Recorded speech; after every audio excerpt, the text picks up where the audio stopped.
performed tonight for the Roadrunners? It seemed like you guys were in this game for most of the game. Yeah, I think we struggled to establish the run. We knew that they would try to make it difficult by adding extra defenders in the box. And at times, we made them pay for that in the passing game, and we were able to get some chunk yards there. But then other opportunities to run the ball, I think you have to be able to run the ball consistency to give us the balance that we want. And we were not able to do that. At the end of the day, when you turn it over 3 times, or even when we do get turnovers back from them to make it neutral, in that sense, we got to be able to capitalize. So we had a couple of turnovers from a defensive standpoint that we got no points out today, and then we turned it back over from an offensive standpoint. I just think, JJ, we got to find some consistency within our football team for 4 quarters.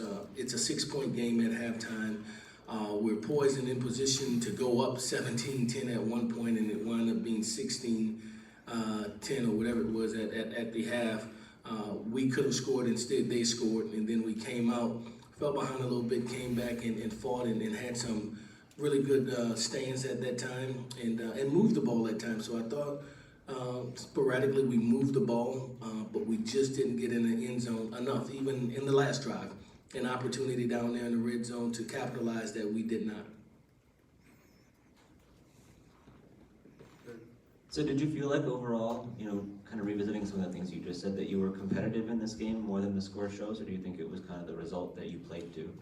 No, I thought we were competitive. I mean, you look at, if you want to look at it statistically, at halftime or at any point at the final of the game, we wanted to challenge them to have long drives, to sustain drives, to have 10, 12, 14 play drives, and not have big plays. I thought we contested balls in the air that were trying to throw over our corner's head. We didn't have that. It was the intermediate short passes and the run after catch that cost us. And then in the run game, a misfit here or a missed tackle here where a guy went the distance. And it's very contrasting, because other times it'll be a tackle for loss or a great tackle, and then the same play we'll miss the tackle. And so I thought, again, that's the consistency that we desire and we need to be able to find. And I thought from an offensive standpoint, you look at this 5 sacks, and I think at times our quarterback had a year to sit back there and throw the ball. And so it's not all on the offensive line. At times I thought we should have gotten rid of the ball at times. And I thought we had plays called at times. And so to be able to get a feel for that and to take at times what they give us to move the chains and know that it doesn't always have to be the home run is something we'll continue to develop as an offense, and we'll be better at those things. But it cost us at the very end.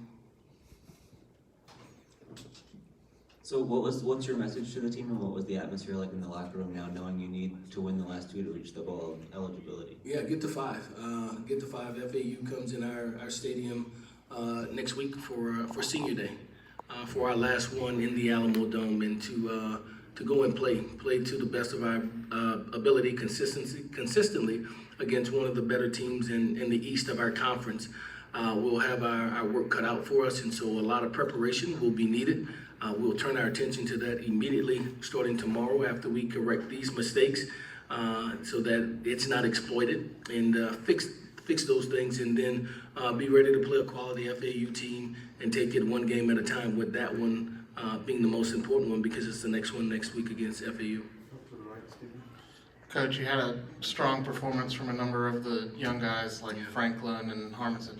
Just what did it mean to y'all to see some of them do well tonight? Yeah, I think when you look at Zachary Franklin, Joshua Cephas, you look at Trevor Harmonson, you look at our team as a whole, we're youthful in a lot of spots, and those guys continue to develop, those guys continue to make plays, tackling in the double digits, catching near in 3 digits, meaning 100 plus receiving, and things of that nature. It bodes well for our team. It shows you that we have the talent. We just got to keep on maturing it, bringing it along. They've gotten better each game offensively. I think we've gotten better each game, and we continue to improve. We just got to find the consistency and balance, which we didn't in this game from a run game standpoint. So Lowell finished with a career-high passing. How have you seen him continue to develop? Was there anything different in this game that he showed you? Yeah, I thought he did some good things. I thought we were in position, and from a game plan standpoint, we thought we'd have opportunities to be able to throw those balls because of what they were doing from a defensive standpoint, fitting extra safeties and things of that nature in the box, giving an illusion it was a 5-6 man box, and at the snap it's 8, and so it created a lot of one-on-one opportunities for us. When he plants his feet and he's understanding of what we need to do, I think he's spot on. And then we had opportunities where he hit the receivers in the chest, and we didn't come up with the catch. And so a combination of those things attribute to our success and at times our lack of success. But I thought that he continued to improve when, you throw for 300 plus yards. Certainly that's something that shows we're making strides. We'll need to continue to do that and again, bring our run game along with it.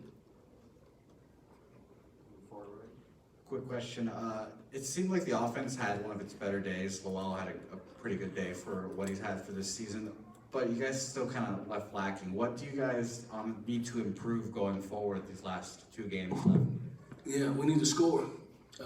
We've done things statistically that moved the ball up and down the field and showed that we can move it and we can convert, whether it's 4th down, whether it's 3rd down, and make big plays.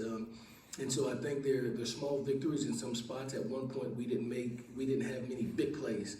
I think today showed that we do have big play ability, and we were able to hit some of those balls and big plays down the field, and not just the run game with Sincere in the offensive line, but in the pass game as well. But at the end of the day, we have to be able to generate points, and we didn't do that well enough. So I think in these last 2 games, we'll have to score against 2 offenses that are high-powered, and that our defense will continue to do those things necessary to keep us, keep it in perspective. We'll need to eliminate big plays defensively and make those opponents go down the field as well. But I think we have to match those teams when it comes to the opportunity to score. Thank you, guys. Thanks, Frank.